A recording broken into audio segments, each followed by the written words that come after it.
I'd just like to say a few words to welcome Walt Robb, because it's just an honor to be able to introduce him here. And I was just reading through some of his background, and I can tell you that I'm just floored as I see some of these things here, Walt. I'm going to start with the fact that Walt, no, but this one I'm going to say because it's humbling for all of us, because Walt, on his 70th birthday, climbed Mount Kilimanjaro with his 3 sons. That's something. That's amazing. And on his 78th birthday, he visited Mount Everest base camp.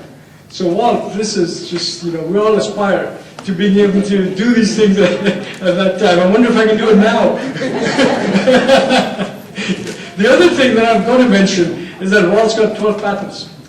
And I can tell you, Walt, that none of your successors have got anything close to that. Maybe 1 or 2. So you beat them by a mile on that one. Look, Walt ran GE Medical Systems as it was then. He started in 1973, and he essentially took this business over as EMI was introducing the CT scanner.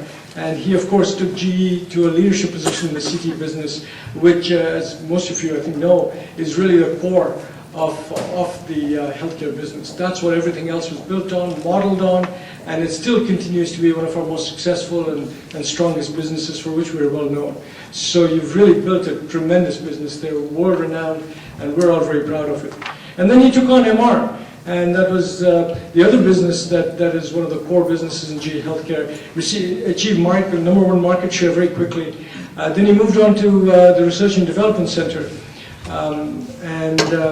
He was there till 1993, until his retirement.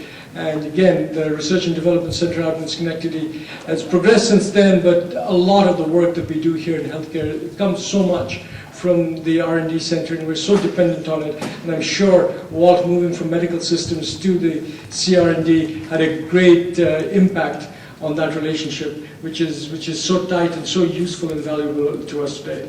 So again, without much further talk from me, I'd just love to welcome Walt, and let's give him a round of applause.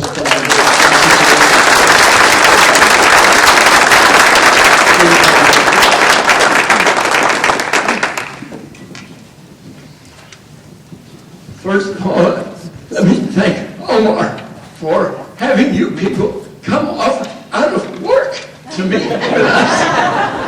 I don't know if GE can stand it. Tonight, the team is going to have our own party. But I'd like to talk to those of you who are still working, who can get the dividend back up, and tell you how lucky you are to have this business. In 1973, I'm a chemical engineer, and I was in charge of the plastics business. It was a $450 million division, the biggest division in General Electric. And it was doing well. Jack Welch was the group executive back then, had groups and divisions. He called me in about December 5th, 1973. RSNA had just ended. And he said, "Well, I'm making a change out at Milwaukee. I know you're having lots of fun with plastics, but I have a lot of chemical engineering buddies that I can put in to run plastics. But I want you to go out and tell me why GE shouldn't sell the medical business." I said, "I don't know anything about the X-ray business." He said, "That's not important. The difference is that I know you and you know me, and that relationship is far more important." So he said, "Don't move for the family. Let's just sign." That was all right, because the boys were in school, Christmas time coming up. And he said, "We'll give it a year. This business has never made any money. In 1973, it made $2 million the first half, and it lost $1 million the second half. So it had made $1 million.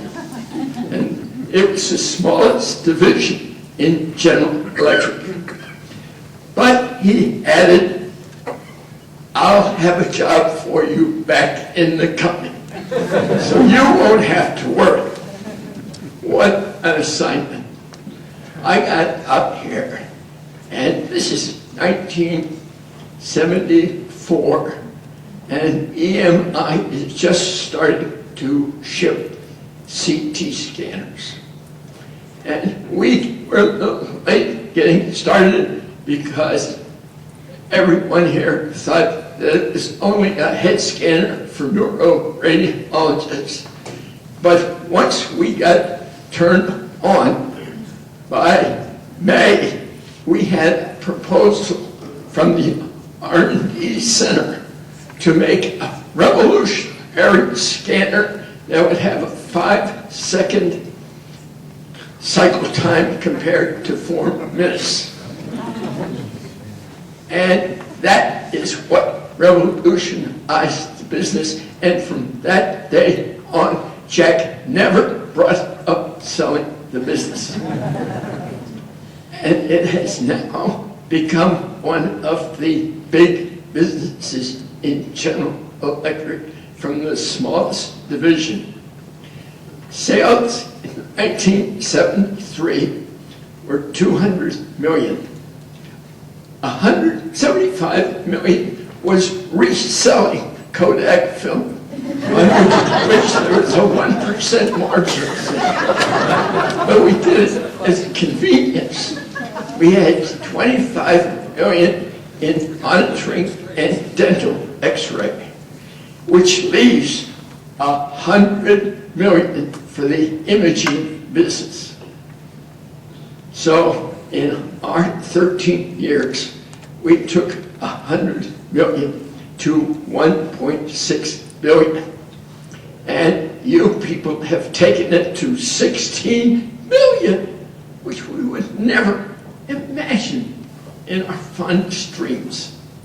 So to all of you who keep the fire alive, we are so proud of what you are doing, becoming and holding the #1 position in the world.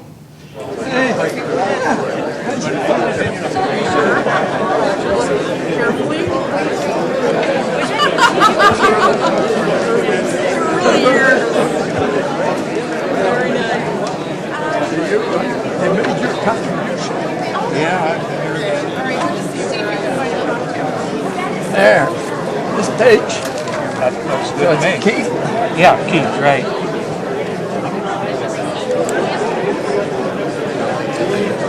We'll get him at dinner time. Jeff was an impressive young man when he was, when I worked with him earlier, many years ago. Thank you so much. Welcome, Dick Rilling. I was with you on the on both the CT and the MRI. Not quite that early. 8,800 is my. That's when I broke my record. This is yes, sir.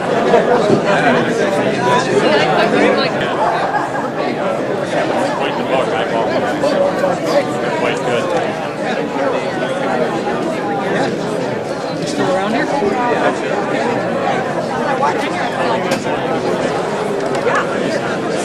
If you want to, feel free.